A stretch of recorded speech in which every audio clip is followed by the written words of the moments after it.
স্বৈরাচার হাসিনা সরকারের আমলে বিএনপি নেতাকর্মীদের বিরুদ্ধে দায়ের হওয়া ৩২টি মিথ্যা মামলা জেলা বিএনপি আহ্বায়ক হাবিবুর রহমান হাবিব, সদস্য সচিব মাসুদ খন্দকারের ষড়যন্ত্রে ও ব্যক্তিস্বার্থ চরিতার্থের কারণে রাজনৈতিকভাবে নথিভুক্ত হয়নি বলে অভিযোগ করেছেন ঈশ্বরদী উপজেলা ও পৌর সংগঠনের নেতৃবৃন্দ।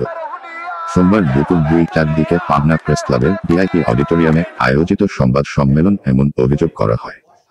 এর আগে পাবনা শহরের আব্দুল হামিদ রোডে এসব ষড়যন্ত্রকারী ও কুচক্রী নেতাদের বহিষ্কার ও শাস্তির দাবিতে বিশাল বিক্ষোভ মিছিল করে দলের সর্বস্তরের নেতাকর্মী।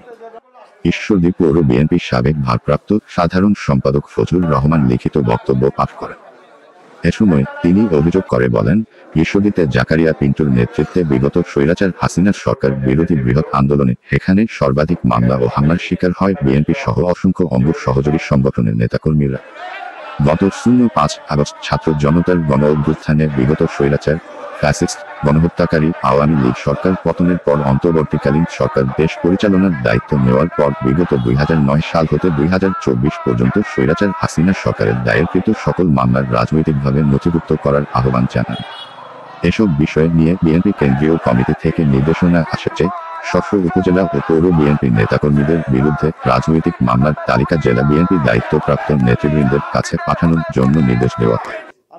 সেই অনুযায়ী আমরা ঈশ্বরদী উপজেলা ও পৌর বিএনপি এবং সকল অঙ্গ সহযোগী সংগঠনের নেতাকর্মীদের নামে দায়েরকৃত সকল মামলার নথিপত্র যাচাই বাছাই করে সর্বমোট ৩২টি রাজনৈতিক মামলা হিসেবে নথিভুক্ত করে পাবনা জেলা বিএনপি দায়িত্বপ্রাপ্ত নেতাদের হাতে দিয়েছিলাম। তিনি অভিযোগ করে আরও বলেন, পাবনা জেলার সকল উপজেলা ও পৌর বিএনপি নেতাকর্মীদের রাজনৈতিক মামলাগুলি আদালতে নথিভুক্ত হলেও আমরা মনে করছি জেলা বিএনপি কিছু ষড়যন্ত্রকারী নেতার সুকৌশল হস্তক্ষেপে এবং ব্যক্তিস্বার্থ চরিতার্থের কারণে ঈশ্বরদী উপজেলা ও পৌর বিএনপি নেতাকর্মীদের রাজনৈতিক মামলাগুলি নথিভুক্ত করা হয় না। উপরোক্ত মামলাগুলো নথিভুক্ত না হওয়ার বিষয়ে অবগত হওয়ার পরে পাবনা জেলার বিএনপি দায়িত্বরত নেতৃবৃন্দের কাছে জানতে চাইলে তারা কোন সদুত্তর দেন। পাবনা জেলা বিএনপি কতিপয় নেতৃবৃন্দের ষড়যন্ত্রমূলক হেন কর্মকাণ্ডের বিরুদ্ধে তীব্র নিন্দা ও প্রতিবাদ জানাচ্ছি এবং সেই সাথে বিএনপি ভারপ্রাপ্ত চেয়ারম্যান তারেক রহমান, মহাসচিব মির্জা ফখরুল ইসলাম আলমগীর, সিনিয়র যুগ্ম মহাসচিব রুহুল কবির রিজভী সহ বিএনপি কেন্দ্রীয় নেতৃবৃন্দের অতিদ্রুত তদন্ত সাপেক্ষে সাংগঠনিক ব্যবস্থা গ্রহণের জন্য হস্তক্ষেপ কামনা করছি। এ সময় উপস্থিত ছিলেন ঈশ্বরদী উপজেলা পৌর বিএনপি অঙ্গ সহযোগী সংগঠনের নেতাকর্মী ও জেলায় কর্মরত ইলেকট্রনিক ও প্রিন্ট মিডিয়ার সাংবাদিকবৃন্দ।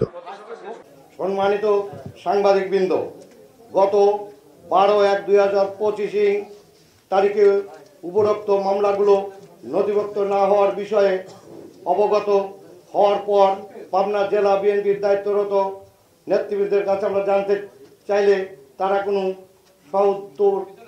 সদুত্তর দিতে পারে নাই। পাবনা জেলা বিএনপির কতিপয় নেতৃবৃন্দের ষড়যন্ত্রমূলক এহেন কর্মকাণ্ডের বিরুদ্ধে তীব্র নিন্দা ও প্রতিবাদ জানাচ্ছি।